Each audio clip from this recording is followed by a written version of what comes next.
नमस्कार साथियों। आइए हम सब अध्ययन करते हैं तुमुल प्रत्यय का। सूत्र है तुमुल डबलो क्रियायाम क्रियार्थायाम। ये 3-3-10 सूत्र, मतलब तृतीय अष्टाध्याय के तृतीय अध्याय के तृतीय पाद का 10वां सूत्र है। इस सूत्र से तुमुल प्रत्यय का विधान किया जाता है। किस सूत्र से? तुमुल डबलो क्रियायाम क्रियार्थायाम। ठीक, यह सूत्र क्या करता है? तुमुल प्रत्यय का विधान करता है। ठीक, तुमुल प्रत्यय में के लिए यह अर्थ बताना हो तो धातुओं से तुमुल प्रत्यय क्या किया जाता है? लगाया जाता है। जैसे पठतुम पढ़ने के लिए, गंतुम जाने के लिए, क्रेतुम खरीदने के लिए आदि। ठीक, ये कुछ उदाहरण हुए। अब देखिए, तुमुल प्रत्यय के ये उदाहरण हुए। और तुमुल प्रत्यय की पहचान क्या है? तुमुल प्रत्यय की और पहचान जो है वह है कि तुमुल प्रत्यय को हम इसीलिए क्या कहते हैं?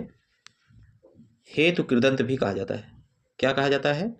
हेतु कृदंत। तुमुल प्रत्यय को इसीलिए हेतु कृदंत, ठीक, हेतु कृदंत भी कहते हैं। अर्थात धातु के अर्थ के साथ के लिए, धातु के अर्थ के साथ के लिए जोड़ देने पर तुमनंत पदों का अर्थ निकल आता है। ध्यान दीजिए फिर से, हेतु कृदंत तुमुल को इसलिए कहा जाता है क्योंकि धातु के अर्थ के लिए, धातु के अर्थ के साथ अगर के लिए जोड़ देने पर हम जोड़ दें तो उसके लिए तुमुन अंत पदों का अर्थ निकल आता है। जैसे पठ धातु, मान लीजिए हमने ने कहा कि पठ धातु है। ठीक, पठ धातु का अर्थ होता है पढ़ना। पठ धातु का क्या अर्थ होता है? पढ़ना। इसमें तुमुन अगर जोड़ेंगे तो रूप बनेगा पठतुम, जिसका अर्थ है पढ़ने के लिए। तो देखिए यहाँ क्या हो गया, के लिए शब्द जो है ना जोड़ दिया गया। कहाँ? यहाँ के और यहाँ लिए, के लिए शब्द जोड़ दिया गया। तो अगर किसी धातु में किसी क्रिया के लिए, जो क्रिया हो रही है उसके आगे के लिए जोड़ना हो तो जो है तुमुल प्रत्यय जोड़ दिया जाता है। ठीक, साधारण भाषा में इतना ही समझिए। अब देखिए, तुमुल प्रत्यय से बने शब्द क्या होते हैं? अव्यय होते हैं। तुमुल प्रत्यय से बने शब्द जो होते हैं वो क्या होते हैं? अव्यय होते हैं। ध्यान दीजिएगा, तुमुल प्रत्यय से बने शब्द क्या होंगे? अव्यय होंगे। ठीक, अतः इनके रूप नहीं चलते, क्योंकि अव्ययों के जो है रूप नहीं चलते, अव्यय पदों का रूप नहीं चलता है। ठीक, कर्ता जिस कार्य में निमित्त कोई क्रिया करता है उसे निमित्तार्थक क्या कहेंगे? निमित्तार्थक। जिस निमित्त से कोई कार्य किया जाए वह निमित्त होगा, इसीलिए उसे निमित्तार्थक क्रिया कहते हैं। निमित्तार्थक क्रिया में ही क्या करते हैं? तुमुल प्रत्यय लगाते हैं। तुमुल प्रत्यय लगाया जाता है। जो क्रिया निमित्तार्थक होती है उसी में ही हम तुमुल का विधान करते हैं। यानी जैसे कोई कार्य हो, निमित्त माने इच्छा से होता है। ठीक, तो देखिए जैसे बालकः पठितुम विद्यालयं गच्छति, यहाँ विद्यालय जाने का निमित्त क्या है? ये जो विद्यालय है इसका निमित्त क्या है? पठितुम है, पढ़ने के लिए। ध्यान दीजिए, विद्यालय जाने का, विद्यालय का निमित्त क्या है? पठितुम है। विद्यालय किस लिए जा रहा है? बालक, बालक करता है। क्रिया क्या हो रही है? विद्यालय जाने की क्रिया हो रही है। किसके लिए? जो है पढ़ने के लिए। पढ़ने के लिए वह क्या कर रहा है? तो यहाँ निमित्तार्थक क्रिया जो है ना, एक तो गच्छति क्रिया है, एक जो है पठतुम क्रिया है। तो यहाँ निमित्तार्थक क्रिया क्या है ये जानना जरूरी है। तो निमित्तार्थक, बालक विद्यालय जाता है, तो अगर पूछेंगे किसके लिए जा रहा है तो पठतुम, यानी पढ़ने के निमित्त से बालक क्या कर रहा है? विद्यालय जा रहा है। तो यहाँ पठतुम जो है क्या है? यह निमित्तार्थक है, निमित्तार्थक क्रिया है। ठीक, पठतुम जो है निमित्तार्थक क्रिया है। निमित्तार्थक क्रिया समझ में आया? यानी बालक पढ़ने के लिए ही विद्यालय जाता है। अब देखिए, यहाँ बालक रूपी कर्ता, जो अभी हमने उदाहरण पढ़ा उसकी चर्चा की जा रही है कि यहाँ बालक रूपी कर्ता पढ़ने के निमित्त से विद्यालय जाता है। अतः निमित्तार्थक क्रिया पठ में तुमुल प्रत्यय लगाकर पठतुम बना। पठ में क्या हुआ? तुमुल प्रत्यय लगा दिया गया और जो है पठतुम शब्द बन गया। बालक की गमन क्रिया पढ़ने के लिए निमित्त हो रही है, इस कारण से जो है जाने की क्रिया क्या है? जाने की क्रिया का निमित्त क्या है? पढ़ना। तो इसलिए निमित्तार्थक क्रिया जो हो गई वह पठ धातु हो गई, पढ़ने की क्रिया। तो पठ में जो है हम तुमुन प्रत्यय का विधान कहाँ करेंगे? जहाँ निमित्तार्थक क्रिया होगी। तो निमित्तार्थक क्रिया क्या है? पठ है। पठ में निमित्त जो तुमुन लगाएंगे तो पठ तुम बन जाएगा। पठ धातु में तुमुन प्रत्यय लगाएंगे तो पठ तुम बन जाएगा। ठीक, इसी तरीके से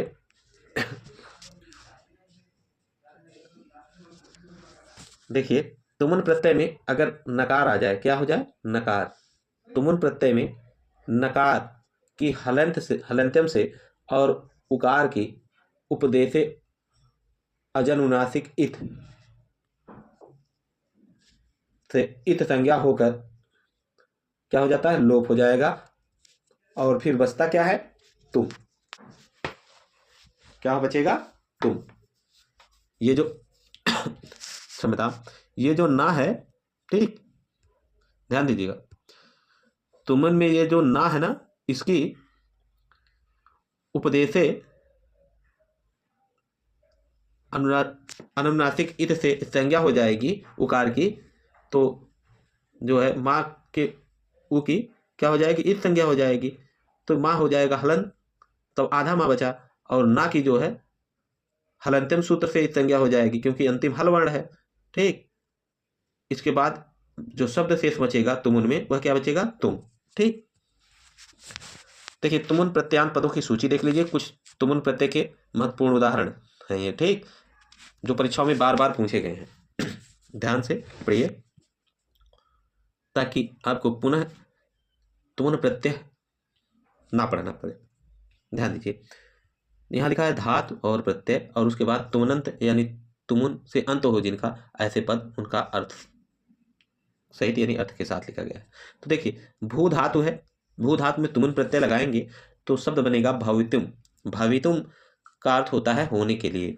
पा धातु में तुमुन प्रत्यय लगाएंगे, पातुम यानी पीने के लिए। पठ धातु में तुमुन प्रत्यय, पठ तुम पढ़ने के लिए हो जाएगा। गम धातु में तुमुन प्रत्यय लगाएंगे तो गंतुम हो जाएगा, यानी जाने के लिए। ठीक, इसी प्रकार से स्था धातु में तुमुन प्रत्यय लगाएंगे तो स्थातुम हो जाएगा, बैठने के लिए। दृश्य धातु में तुमुन प्रत्यय हो जाएगा तो द्रष्टुम। ये देखिए बहुत इंपॉर्टेंट है, द्रष्टुम बहुत पूछता है। ठीक, स्थातुम भी पूछता है पर द्रष्टुम भी पूछता है। ठीक, देखने के लिए। देखिए यहाँ इंपॉर्टेंट आगे दिया भी क्या लिख दिए। दा धातु में तुमुन प्रत्यय लगाएंगे तो दातुम यानी देने के लिए। और लभ धातु में तुमुन प्रत्यय लगाएंगे तो हो जाएगा लब्धुम। ठीक, ये भी जो है इंपॉर्टेंट है। लब्धुम भी क्या है? ये भी इंपॉर्टेंट है। ये दोनों जिस पर ट्रिक किया जा रहा है अति इंपॉर्टेंट इसे कह सकते हैं। वैसे सभी उदाहरण महत्वपूर्ण है, पर ये बहुत महत्वपूर्ण है, प्रायः परीक्षाओं में बार बार पूछे गए हैं ये। ठीक, ज्ञा धातु में तुमुन प्रत्यय लगाएंगे तो होगा ज्ञातुम यानी जानने के लिए। हन धातु में तुमुन प्रत्यय लगाएंगे तो हंतुम यानी मारने के लिए। ठीक, हंतुम का अर्थ क्या हो जाएगा? मारने के लिए। क्रि धातु में तुमुन प्रत्यय लगाएंगे तो हो जाएगा कर्तुम शब्द, जिसका अर्थ है करने के लिए। ठीक, क्रि धातु में तुमुन प्रत्यय लगाएंगे क्या हो जाएगा? कर्तुम, करने के लिए। इसको भी देख लीजिए फिर से। क्रि धातु है, तुमुन प्रत्यय है, जो रूप बनेगा शब्द नया वह क्या होगा? कर्तुम। पुनः देखिए, क्रि धातु, ठीक, क्रि धातु तुमुन प्रत्यय कर्तुम, करने के लिए। ये जो है इंपॉर्टेंट दिया गया ना, महत्वपूर्ण है ये। ठीक, जी धातु तुमुन प्रत्यय, जी धातु में तुमुन प्रत्यय लगाएंगे तो जेतुम हो जाएगा, ये यानी जीतने के लिए। ये भी महत्वपूर्ण है बहुत। ठीक, ये दोनों जो है ना बहुत बहुत महत्वपूर्ण उदाहरण है। आगे इंपॉर्टेंट लिख दिया गया है जो बहुत महत्वपूर्ण है, फिर भी हम इसको हाईलाइट कर दे रहे हैं। ठीक, श्रो धातु तुमुन प्रत्यय श्रोतुम यानी सुनने के लिए। प्रच्छ धातु तुमुन प्रत्यय पूछने के लिए, प्रष्टुम हो जाएगा। प्रच्छ धातु में तुमुन प्रत्यय लगाएंगे क्या हो जाएगा? प्रष्टुम। ठीक, ये बहुत महत्वपूर्ण है उदाहरण। ठीक, त्यज धातु तुमुन प्रत्यय त्यक्तुम छोड़ने के लिए। अश्ना धातु तुमुन प्रत्यय अश्नातुम भी पूछता है परीक्षाओं में बहुत, तो ये इसको भी इंपॉर्टेंट समझिए। ग धातु यानी गा धातु जिसे कहते हैं, तुमुन प्रत्यय लगाएंगे तो क्या हो जाएगा? ग धातु में तुमुन प्रत्यय गातुम यानी गाने के लिए। खाद धातु तुमुन प्रत्यय खादितुम हो जाएगा। ठीक, खाद धातु में तुमुन प्रत्यय लगाएंगे तो क्या हो जाएगा? खादतुम यानी खाने के लिए। इसका अर्थ होगा क्रीड धातु तुमुन प्रत्यय क्रीडतुम। देखिए, खादतुम क्रीडतुम ये भी इंपॉर्टेंट है, परीक्षाओं में बार बार पूछेंगे। ठीक,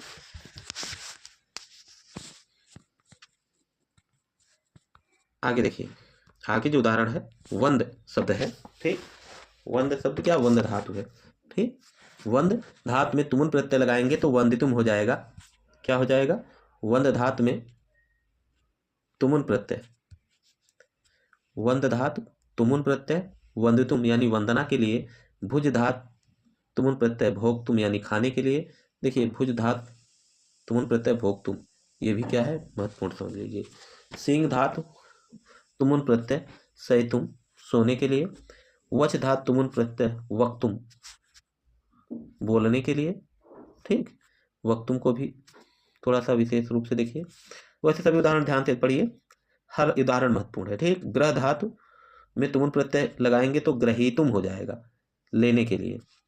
अस धातु में तुमुन प्रत्यय लगाएंगे तो भवितिम होने के लिए। अस का भू का अस होता है ना, अस का भू हो जाता है, भवितिम रूप हो जाएगा। ये देखिए ये बहुत महत्वपूर्ण है, दे देगा अस तुम बहुत से लोग लगा देंगे, ठीक, पर भवितिम होगा।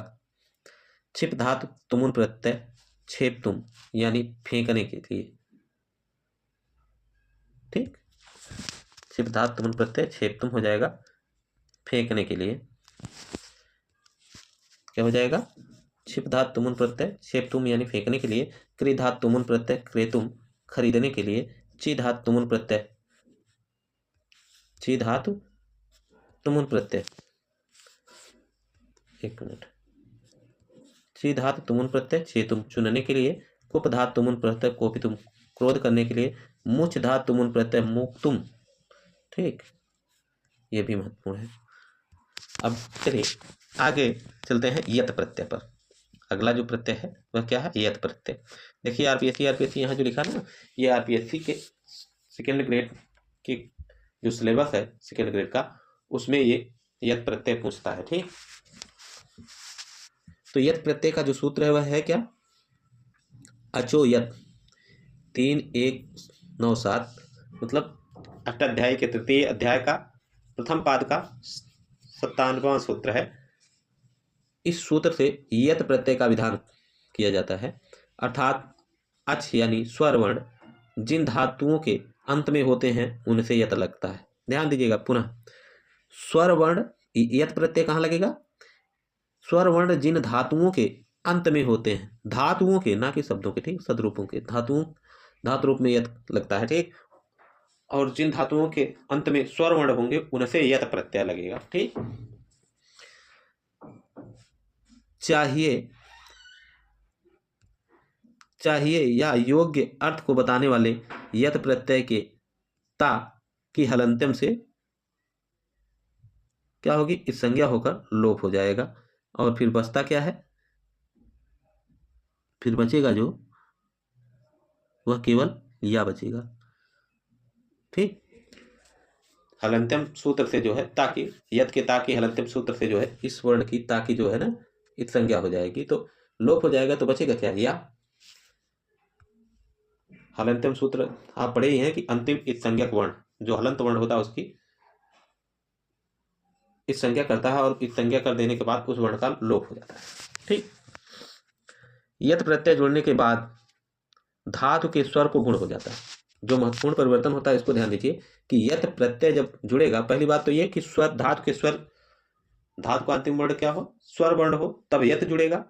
और दूसरा क्या है कि यत प्रत्यय जुड़ने के बाद जो है धातु शब्द के स्वर वर्ण जो होता है ना उसको गुण हो जाएगा, जो स्वर वर्ण था वो गुण हो जाएगा। अब जैसे देखिए उदाहरण से, क्षम्यता थोड़ा स्वास्थ्य ठीक नहीं है। देखिए ची धातु है, ची धातु है, यत प्रत्यय है, तो बना क्या? चेयम। अब आप सब कहेंगे कि ची यहाँ ई है और आगे या है, तो सबसे पहले देखिए चा तो है नहीं, चा के बाद क्या है? ई है। अंतिम वर्ण इसका क्या है? इस धातु का, ची धातु का ई है। ई क्या है? स्वर वर्ण है। स्वर वर्ण होने के नाते आगे क्या है? यत लगा है, यत प्रत्यय लगा है। तो हमने पढ़ा कि यत प्रत्यय जुड़ने के बाद क्या है? स्वर वर्ण को गुण हो जाएगा, तो ई को क्या आदेश हो जाएगा? ए आदेश हो जाता है। ठीक, ई और आ मिलकर क्या हो जाएंगे? ए हो जाता है, तो चे हो जाएगा। ठीक, चेयम हो जाएगा। चेयम जो है यह नपुंसक लिंग का रूप है, जबकि पुल्लिंग में इसे चेय कहेंगे और स्त्रीलिंग में जो रूप होगा इसका चेय। ठीक, चेया। ठीक, पाधात में यत प्रत्यय ठीक उसी प्रकार लगाएंगे तो पेयम बनेगा नपुंसक लिंग में, जिसका अर्थ होगा पीने योग्य, और पुल्लिंग में बनेगा पेयः, और स्त्रीलिंग में पेया। नी शब्द में नी धातु रूप है, इसमें यत प्रत्यय लगाएंगे तो नेयम बनेगा, अर्थ है ले जाने योग्य, और इसका पुल्लिंग जो होगा नी धातु यत प्रत्यय से नेयः बनेगा, और स्त्रीलिंग में नेया बनेगा। ठीक, जी धातु में यत प्रत्यय लेंगे जेयम यानी जीतने योग, इसका अर्थ जो होगा वह जेयः होगा, जो पुल्लिंग में जो रूप बनेगा। ठीक, और स्त्रीलिंग में जेया होगा।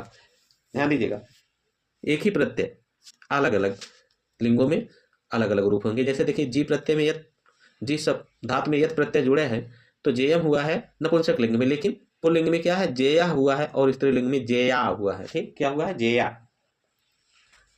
ठीक, इसी प्रकार श्रु धातु क्या है, श्रु धातु है, श्रु धातु में यत प्रत्यय जुड़ा है तो श्रव्यम हुआ है नपुंसक लिंग में, पुल्लिंग में श्रव्य हुआ है, और स्त्रीलिंग में श्रव्या। दा धातु यत प्रत्यय देयम नपुंसक लिंग में रूप होगा देयम, और पुल्लिंग में देया होगा, और स्त्रीलिंग में देया होगा। गै धातु में यत प्रत्यय जोड़ेंगे तो नपुंसक लिंग में रूप जो होगा बनेगा शब्द वह गेयम, और गेयम यानी गाने योग्य, पुल्लिंग में गेयः बनेगा, और स्त्रीलिंग में गेया। भू धातु यत प्रत्यय भव्यम होगा नपुंसक लिंग में शब्द जो बनेगा, और पुल्लिंग में भव्य, और स्त्रीलिंग में भव्या। भी धातु यत प्रत्यय भेयम, जिसका अर्थ होता है डरने योग्य, इसका पुल्लिंग में भेयः होगा, और स्त्रीलिंग में भेया। लभ धातु में यत प्रत्यय नपुंसक लिंग में लभ्यम होगा, और पुल्लिंग में लभ्यः, और स्त्रीलिंग में लभ्या होगा। क्या होगा लभ्या। ठीक, उसी प्रकार क्या होगा शक्य, शक धातु में, शक धातु में यत प्रत्यय होगा शक्यम होगा नपुंसक लिंग में, जिसका अर्थ होता है होने योग्य, और पुल्लिंग में होगा शक्यः, और स्त्रीलिंग में शक्या। हन धातु में यत प्रत्यय जोड़ेंगे तो वधव्यम हो जाएगा वध योग्य। ध्यान दीजिएगा, इंपॉर्टेंट है। ठीक, पुल्लिंग में बनेगा रूप वध्यः, और स्त्रीलिंग में वध्या। ठीक, अगला जो सूत्र है यत प्रत्यय करने का वह क्या है, वह है आपका पोर, क्या है पोरद उपधात, पोरद उपधात।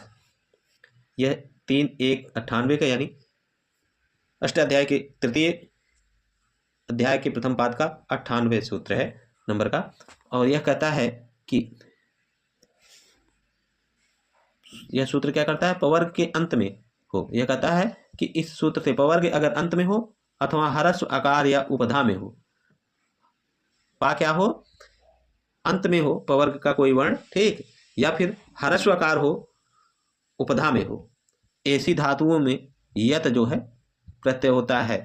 ध्यान दीजिएगा फिर से, पोर उपधात सूत्र जो कहता है कि पवर्ग हो, इस सूत्र से पवर्ग अंत में हो या फिर ह्रस्व आकार उपधा में हो।